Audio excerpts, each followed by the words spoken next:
Halo, Assalamualaikum warahmatullahi wabarakatuh. Perkenalkan, saya Risa Nur Syafitri. Saya mahasiswi semester pertama Ilmu Komunikasi di Universitas Dian Nusantara. Nah, di video kali ini kita akan membahas apa aja sih jenis-jenis dari komunikasi dan bagaimana bentuk-bentuknya.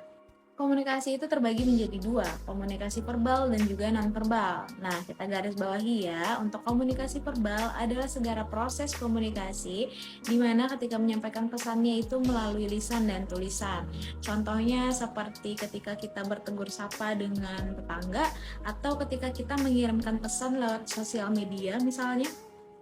Adapun komunikasi nonverbal adalah segala proses komunikasi yang pesannya disampaikan bukan melalui lisan dan tulisan, tetapi bisa melalui gaya bicara, intonasi suara, sentuhan, dan bahkan penampilan pun merupakan jenis dari komunikasi nonverbal. Nah, komunikasi nonverbal ini lebih sering kita tunjukkan tanpa sengaja. Nah, kamu bisa dengan mudah menyampaikan pesan kepada komunikan kamu dengan melihat dulu ekspresi wajahnya. Nah, ketika komunikan kamu tersenyum dan menunjukkan ekspresi wajah yang positif, kamu akan lebih mudah juga untuk menyampaikan pesan terhadapnya.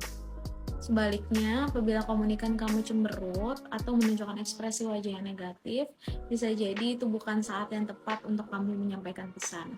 Atau kamu bisa mengolah dulu nih pesannya agar lebih mudah dipahami oleh komunikan kamu.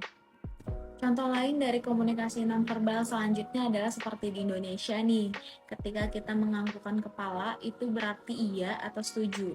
Tapi kalau menggelengkan kepala berarti tidak atau tidak setuju. Lalu seberapa sering ini kalau kita ingat-ingat ketika kita bilang iya dan tanpa sengaja juga menganggukkan kepala. Selanjutnya kita akan berkenalan dengan bentuk-bentuk komunikasi. Nah, yang pertama adalah komunikasi intrapersonal. Komunikasi intrapersonal ini merupakan komunikasi yang berlangsung di dalam diri seseorang. Komunikasi intrapersonal ini dapat kita lihat ketika seseorang sedang membaca buku, menulis diary, atau juga mendengarkan radio misalnya. Nah, di dalam komunikasi intrapersonal ini, seseorang berperan baik sebagai komunikator dan juga komunikan. Contohnya adalah ketika kita berbicara dengan diri sendiri atau mempertimbangkan sesuatu nih, misal kita melihat barang branded di sosial media dan kita pengen beli, tapi kok rasanya sekarang lagi banyak keperluan ya. Nah, itu merupakan jenis komunikasi intrapersonal. Selanjutnya adalah komunikasi interpersonal. Komunikasi interpersonal ini biasanya melibatkan dua orang atau lebih dan umumnya terjadi dalam tatap muka. Dan dalam prosesnya, dua orang atau lebih ini biasanya saling memberikan pendapat, saling mempengaruhi, menunjukkan keterbukaan, dan saling simpati.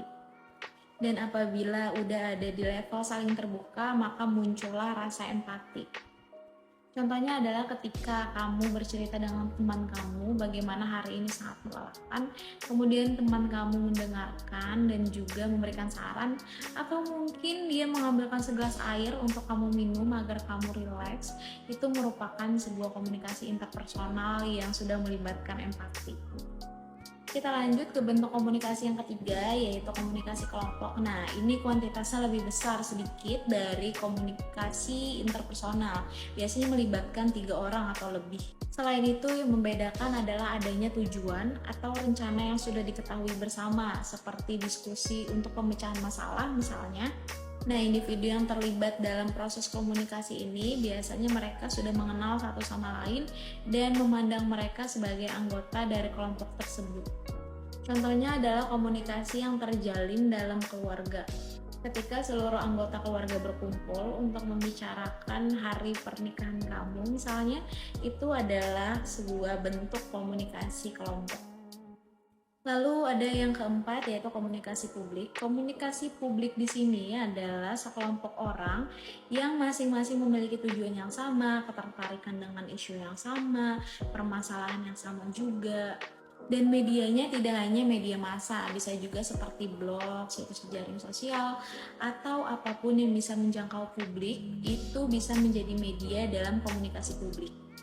Komunikasi ini memiliki agenda, jadi tidak berlangsung secara spontan dan sudah terencana biasanya sejak awal. Contohnya adalah video ini, di mana publiknya adalah orang yang memiliki tujuan dan ketertarikan yang sama, yaitu dalam bidang ilmu komunikasi. Yang kelima adalah komunikasi organisasi. Nah, komunikasi organisasi ini merupakan komunikasi yang terjadi di dalam organisasi maupun antar organisasi. Dan sifatnya bisa formal dan informal. Bentuk formalnya bisa kita ambil contoh seperti adanya internal office memo di kantor atau surat-surat yang mengikuti prosedur organisasi tertentu. Adapun bentuk informalnya adalah seperti komunikasi antar karyawan dengan karyawan yang lainnya. Misal cara seorang karyawan memberikan respon kepada atasannya. Ataupun komunikasi yang dilakukan oleh karyawan kepada para pelanggan. Nah, komunikasi organisasi ini juga terkadang melibatkan komunikasi kelompok, komunikasi interpersonal, dan komunikasi publik juga kadang muncul. Dan yang terakhir adalah komunikasi massa.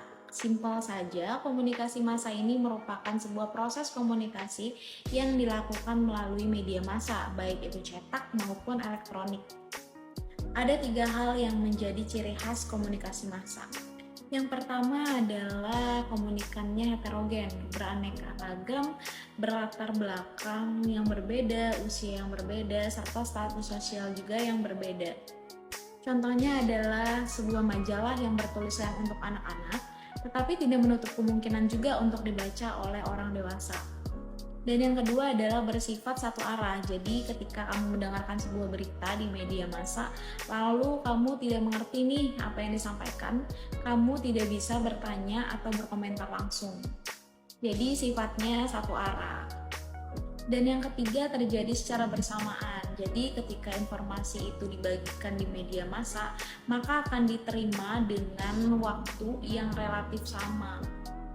Jadi itu dia jenis-jenis dan bentuk-bentuk dari komunikasi.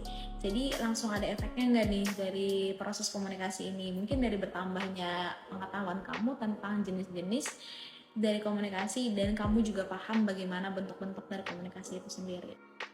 Sekian video kali ini, semoga bisa dipahami ya oleh teman-teman dan semoga kita menjadi pribadi yang pandai dalam berkomunikasi. Kemudian see you on the next video, bye bye.